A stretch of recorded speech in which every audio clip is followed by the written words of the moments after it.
Good morning. First time I met Frank, I think I was in a summer league basketball game. And there's obviously a difference right away when you meet Frank. Hard ass. It's like, this guy's a hard ass. Like, he'll be on you so hard in practice, like once practice over, that's it. It's like normal, so you're like, is this guy okay? Is he normal? He's funny off the court, but when he gets on the court, he flips a switch and he's got, he'll get in your ass if he needs to. He can be so extreme and pissed off, and 3 seconds later, he could crack a smile. He looks like a teddy bear, but he's rough. I mean, he'll work so hard, just like Shaky. I mean, his practice are like worse than the game. Our school, Miami High, is literally 1.5 miles long around. We used to have to run that under time, every day. So it's like different workouts, different little drills, different stuff. So it's like, for me, it was like, yo, this dude is, I don't know what's going on. I knew when I walked back in there that replacing Shaky, who, when he left Miami High, had the highest winning percentage of any coach in the history of the state of Florida. I knew what I was walking into. I mean, you're never prepared to handle a moment, but I understood the expectation level that existed. That first year, we lost 8 games. That was unheard of at Miami High. He thought he could come in and win right away, and all of a sudden, people are questioning 8 losses, Miami High 8 losses. We were not doing as well as any of the Coach Shaky teams have done in the past. We were a relatively new batch of players playing together for the most part, not a lot of experience. We were 99-0 in the district. We haven't lost a district game in 100 games, and we're the team that loses, and we're gonna be the worst team in Miami High history. There were so many different thoughts and speculations during that season. We're playing in the district championship game against Southwest High School, and we were 23-8 at the time. We had a pep rally, and the gym's packed, and they introduced the players, and people going nuts, and they introduced me, and they started booing me, and throwing stuff on the court. And I just kind of sat there, on the court, and I was like, wow, interesting. That year could have went either way. Like, we could have actually lost it all. Like, we could have destroyed Miami High's name. Because actually that year, we lost to Southwest. We lost to them for the first time in decades. We lost to Southwest for the first time in school, I think in 100 games, a district game. We lost to Southwest in our gym, and that was the first time to a team in our district in about 10 to 20 years. We lost to Miami Southwest for the first and only time before and after, since then, whatever you want to say, against Miami Southwest at Miami High. That was like an embarrassment. That first year was taught me a lot. Be strong instead of trying to pass the ball. You too, come on, open. You got broken down right there.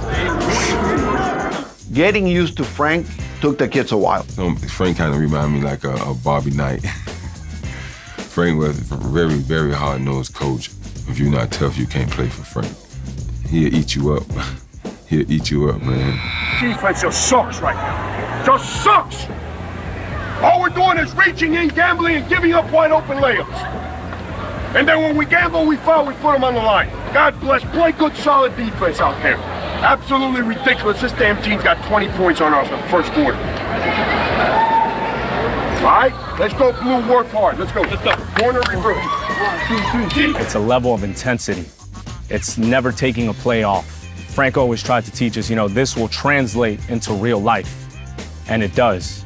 I kind of got in some great issues before Frank got there, and Frank said, now, I'm here. You do what you have to do in the classroom, and I want you to come on this team and be a leader. Let's finish this thing off right. We didn't buy in at first to what he was bringing to the table. But then, he kept stirring with what he was doing and believed in what he said, made all us believe. And once we start believing, then you got Miami High.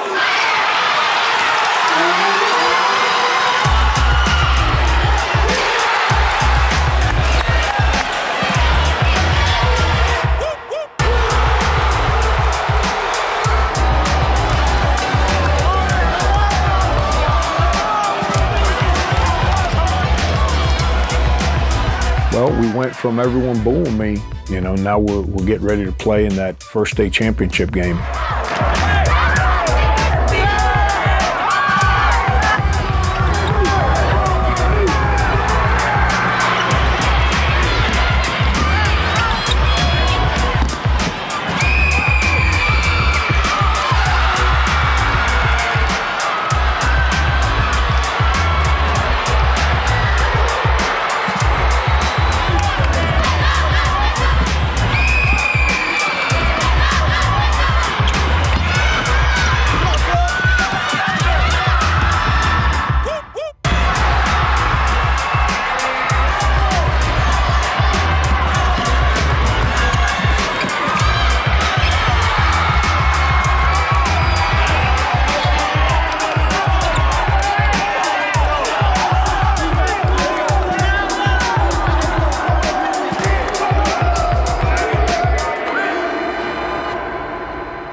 I knew that through a lot of difficult times, those kids never gave in. And for us in our first year back, to deal with so many adverse moments and difficulties and to still play for the championship and win it. It was just a powerful day, something that I remember every single day of my life. Speed. UD, take one. UD, what's your full name? My full name is Udonis Jonell Haslam. Where did you grow up? I grew up in Miami, Florida, Liberty City area. Did you play sports as a kid? As a kid, I played pretty much just basketball and football. What years did you play for Miami High School?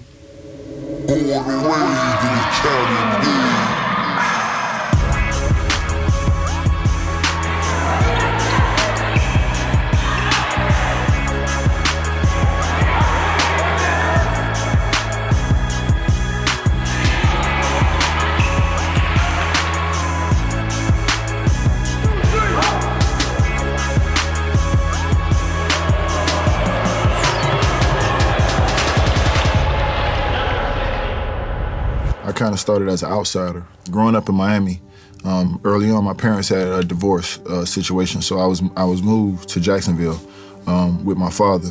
That summer, from the transition from Jacksonville back to Miami, I played summer league with Miami High in Jacksonville because I knew I was coming to Miami. That was something that I wanted to be a part of. It was a winning situation. It was a winning opportunity. It was just a chance for me to challenge myself and be the best that I could possibly be.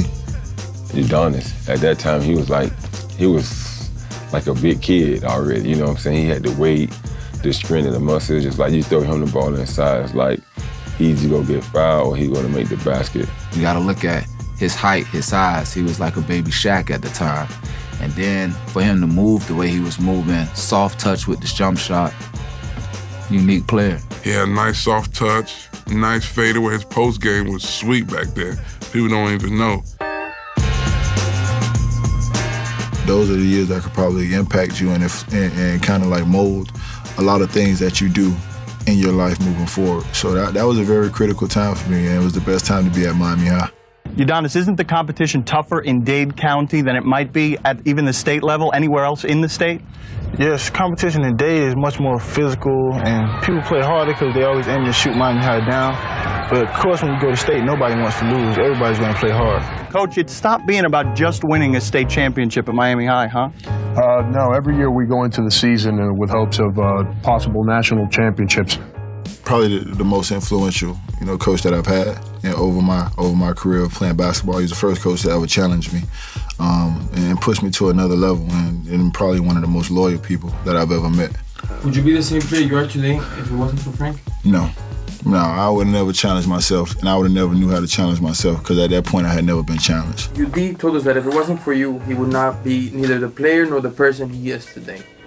Well, that's extremely nice of him, and I hope once again that I had something to do with that. And based on our conversations, I know he feels that way. He had to conform to that tag team that was created between myself, my staff, and his family, and that's why I said his family had a lot to do with it. You need people in your corner. You need people to give you that hand and kind of pull you along the way when you're growing up, especially coming up in the inner city. You need somebody to help you get out of here. You can't do it by yourself. Anybody say they did it by themselves, they lied. Coach instills in us every day in practice that you got to play hard. People are going to be aiming to shoot you down. Coach just lets us know we're in this position every day. We work hard in practice. When it's game time, games is easier than practice.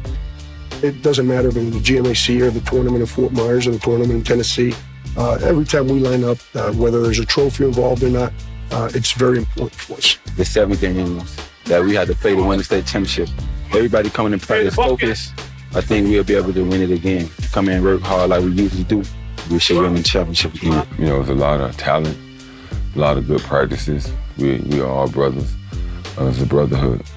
We consider each other family. We didn't only play together, practice together, go to school together, but we hung out together. Right or wrong, like Trick say, you take sides for your dog. It was plenty of times where we knew we were doing some shit we ain't had no business doing, but if he was gonna do it, if Brent was gonna do it, if Sil was gonna do it, I was gonna do it. Like, we was gonna get in trouble together. So when I say we, I just talk about my family from the high. Man, that's bruh. That's big bruh. Hey, wherever he go, I go. Wherever I go, he go.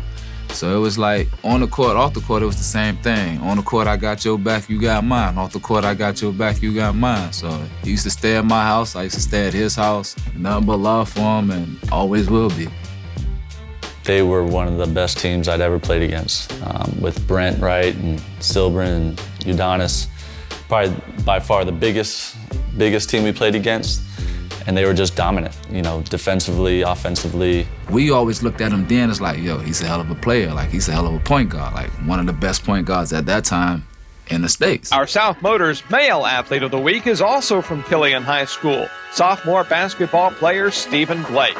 In this week's GMAC tournament, Blake scored 18 points in a win over North Miami while dishing out 9 assists. He also hit on 6 free throws in the final seconds to secure the win. He followed that up the next night with a 20-point performance against Miami High. First time I played against Miami High was my sophomore year when I was at Miami Killian. They were the best team in the state, by far. They attacked you from every angle. They were too big. They showed us why they were the best team and why they were the state champs. You know, I think we played them in the GMAC at the Miami Arena, and I think we beat them by 20 or 30 or something like that. We'd go into the game thinking we could win. We wouldn't go into the game thinking that, we're just going to play to have fun. No, we'd go in there with a plan, a purpose. That's the kind of approach that we had. Make sure that we understand that everything we do with a purpose. We don't do anything from scheduling to practice to the way we do things. Everything we do, there's a purpose behind it. He was going to be on you. He's going to tell you what it is. He's going to be truthful.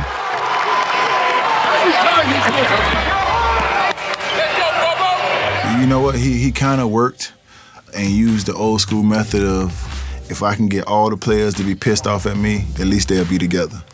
So we was always mad at Frank, but that made us all stick together. In order to understand Coach Frank, you got to play for him. Because he's always been honest and upfront with you. And what he's telling you, if you just listen, is the truth. It's got to be your decision to listen to and actually act on it too as well. Or you can, lose confidence in yourself, break down, get upset.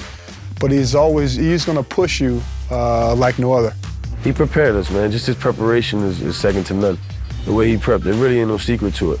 The guy just prepared like nobody else did. He was ready. Whatever Coach Frank needed, we finna handle that. If Coach Frank needed us to run through that wall, we finna go run through this wall right now. I never backed off, never allowed them to take anything for granted, tried to make them understand the sense of urgency, the desire for honesty. I asked them to sacrifice, to be selfless, all the things that are necessary to coexist with people in life and have any kind of chance to find success, and they did that. For young people at that age, that they're being challenged to work and compete and do things at a rate and pace that's a little different than they've ever done it before, to be overloaded with work and never run away from it, says a lot about who they are. Now, Miami Senior High, as you well know, Steve, is a school that is very familiar with championship games. They've been here many, many times before. Top-ranked team in the state. You talk about an 18-game winning streak by Oviedo. These guys have won 28 in a row. Brindley Wright, they call him Brent. He's 6'9", and he can hit from three-point range. He was averaging almost 40 points, percentage points this year from three-point land. So he can hit from the inside as well as the outside. And the head coach is Frank Martin. Now in his second season, he's taken over from Shaky Rodriguez, the legendary Shaky Rodriguez. Frank Martin will be the head man for Miami Senior High. There's Brindley Wright. Robinson the rebound, and they're running. Inside, Asylum. Oh, what a nice pass from P.J. Brown. 10-point lead for the Stingarees, looking for their second straight state championship in 6A. There's P.J. Brown going for three, and he's got it. Oh, but Asylum creating some more space. Tipped by Dangerfield. Asylum just owning that area. That's his office. He has set up shop underneath, and Asylum has taken over. Looks like it was knocked away again. Here goes Miami quickly down the floor. Brindley Wright. And one. So right now, Oviedo just can't hit anything. Look out, here's Wright. Slams it home. There's your hot man. Here's Litton. Inside. He's playing for the big guy, Asylum again. Here's the lob inside. Robinson. He gets Knapp up. Nicely done by Silver. Should watch out. And Wright for three. He's the biggest guy on the floor. He was the first man down the floor. Here's Wright. Strong move to the hole. Doesn't go. That's right. That's in. That's a foul. Brindley Wright has 18 points on the night.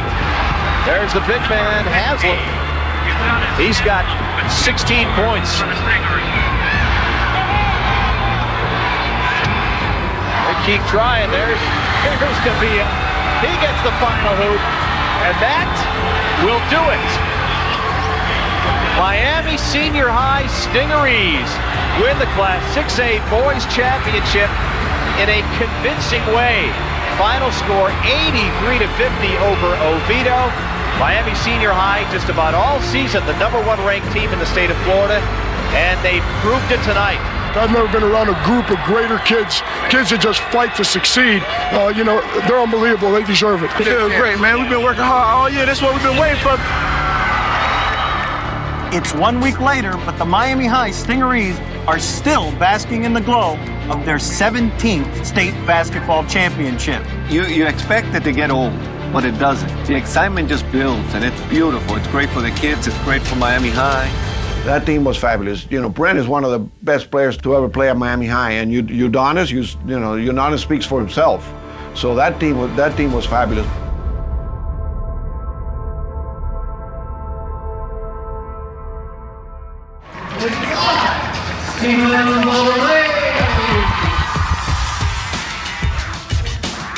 I just finished up my sophomore season in high school, and then going into my junior year is where I ended up going to Miami High.